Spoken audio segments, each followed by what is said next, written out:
plaisir. À première vue, c'est tout ce qu'il y a de plus simple, taper sur un clavier d'ordinateur. Mais pour Ayman Derbali, c'est une immense victoire qui ouvre un nouveau chapitre. C'est ma deuxième vie qui commence, mais c'est une renaissance un petit peu pour moi. Ayman Derbali a reçu 7 balles lors de l'attentat à la Grande Mosquée de Québec, dont une qui l'a rendu tétraplégique. Après des mois de coma artificiel et de soins intensifs, il a passé plus d'1 an dans un centre de réadaptation physique. Tout était à reconstruire, son corps, sa tête, sa vie.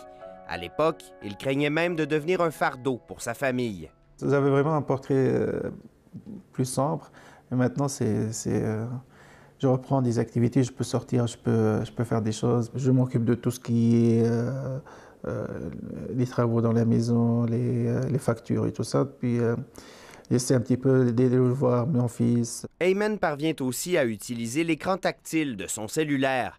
Avec des outils de reconnaissance vocale, il peut espérer un retour au travail comme consultant en technologie de l'information. D'ailleurs, il a tenté sa chance pour un emploi il y a quelques semaines. Surtout au niveau capacité cognitive, en fait. J'ai pas eu de perte au niveau de la mémoire. Donc, c'est ce qui est le plus important.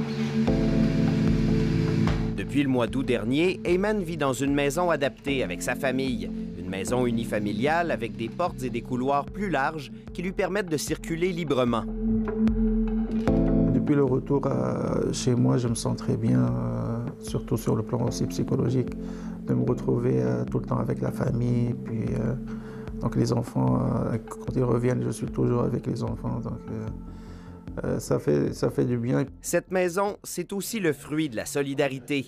L'an dernier, des milliers de citoyens ont participé à une campagne de sociofinancement en ligne. Résultat, un chèque de 400 000 $ sans lequel Ayman n'aurait jamais pu acheter ce logis. Le mal est très minime dans cette vie, en fait, sur Terre. Ce qui est plus important, c'est beaucoup de bien. Ému par tout ce soutien, Ayman n'a qu'une envie, donner au suivant, à sa propre façon, maintenant qu'il a lui-même fait la paix avec tout ce qu'il a traversé. Ici Alexandre Duval, Radio-Canada, Québec.